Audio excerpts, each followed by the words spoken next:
Hey, what's going on, guys? You want to know what the next event is going to be called? Huh? Do ya? Well, it was announced in yesterday's developer update video that Fortnite puts on pretty much every Friday. This week's show was super short and sweet. They mentioned that the reload sound effect from the hydraulic launcher is finally getting fixed very soon. Hopefully sooner than later. Like now? Yesterday? Now? My ears hurt. They also spent some time reiterating that the game is going to be having events that come and go on a regular basis. The Survive the Storm is a limited time event, and that once it's gone, they will be bringing out a new mode called Operation Block Party. They mentioned how they had a previous version of this back in the alpha days, and that the official version we will be getting soon, no release date yet, will have some changes from what was previously in the alpha. Darren, the creative director, ended the developer update by reminding everyone to log in and claim their month 1 reward llama.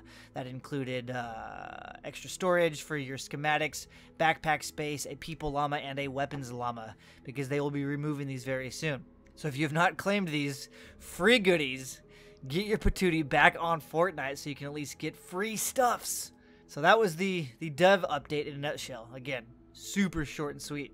So if any of you are like me and always want more and more information about new modes when they get announced, then you're in luck, because I found some gameplay footage of this mode being played and explained by the devs while they were doing it. Again, it's super old footage, so the game doesn't even look the same. It's got a different HUD, different interface. The characters look the same. The smashers look goofy. The blasters look goofy. Now just remember that they did mention that they have made some changes to it. So when it finally does get released into our grubby little hands, it will not be the exact same version that it once was. So don't be like, you lied. You're a liar. Maybe it'll have some small changes. Maybe it'll have some huge changes. But at least this information is new and fresh for those of us that didn't follow the alpha during the past couple of years. Operation Block Party was an independent horde-like mode. Now in this mode, players were confined to the materials and resources that the mode gave you. You couldn't just go farm missions prior to playing Block Party in order to stock up on nuts and bolts, ammo, building materials, weapons, or anything. Basically, you started out with nothing. The only way to gain resources is through the Block Party skill tree. So the more you play, the better your survival chances become, and the harder missions will start to become more and more bearable. There are also 2 different modes associated with Block Party. One is a build your base mode, and the other is the actual combat mode. When you loaded into the build your base mode, it would place you in a flat world where you and 3 others are assigned a square property to build your fort on. This will become your fort that loads into the combat mode, by the way. One of the cool things about this mode is that you can actually walk around and visit the other players' forts. If it was your first time playing this mode, you were granted a small 3x3 section and only a small amount of wood and a couple mats here or there to build some traps and maybe a small pyramid. After completing a few combat matches and unlocking points in the skill tree, you would gain access to more and better mats and resources. Also, your building plot could increase from like a 3x3 to a 4x4 all the way up to a 7x7 as you progress through the tree. One last game changer regarding this mode is that you could not give or receive any items to or from other players.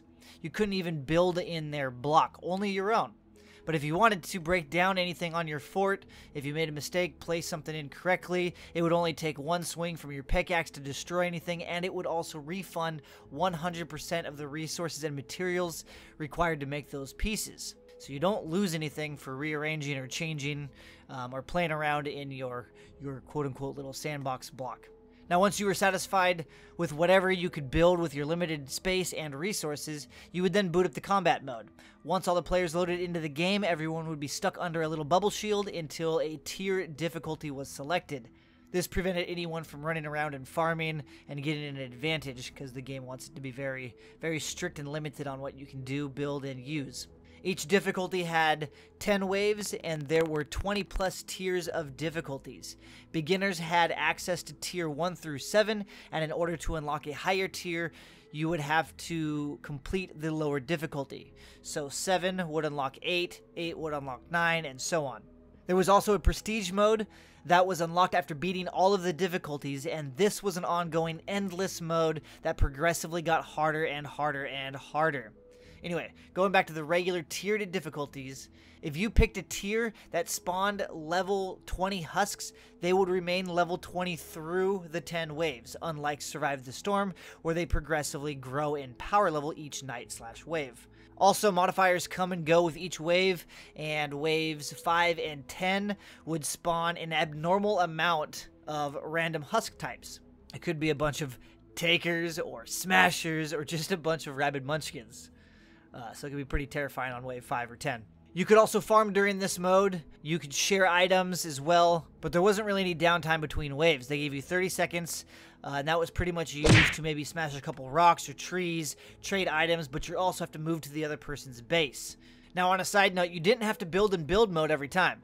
Once you built your fort, it was saved forever until you chose to go back, add on to it, tear it down, rearrange it, make it bigger depending on your skill tree or whatsoever. So you could just build a basic fort, queue up a bunch of combat modes over and over again until you wanted to go revisit the build mode and do whatever. Anyway, I think that sounds super amazing. Way more fun than Survive the Storm. Well, let me take that back. Survive the Storm was fun, but it lacked replayability or farming. I mean, I don't know. The rewards weren't really worth replaying it over and over again. And without being able to speed up the days, there was a tremendous amount of downtime, at least for me and my friends. I love the idea of a mode that is fresh and you have to start from scratch every session, and that you are constantly unlocking points in a new skill tree that will help you increase your resources, materials, and fort size, and whatever else is available in the skill tree. That's just me though. Anytime there's a progression system, I have to complete it. I have to level up. I have to do more. I have to do more. When things become static and the same, it gets boring. But that's just me. What about you? What are your thoughts? Do you hope they keep it very similar to what it was? Do you hope they make some specific change in mind? Are there some other things that you might want to see with this mode? Does it sound dumb? I don't know. I think it sounds awesome. Let me know in the comments below. And until next time, bye-bye now.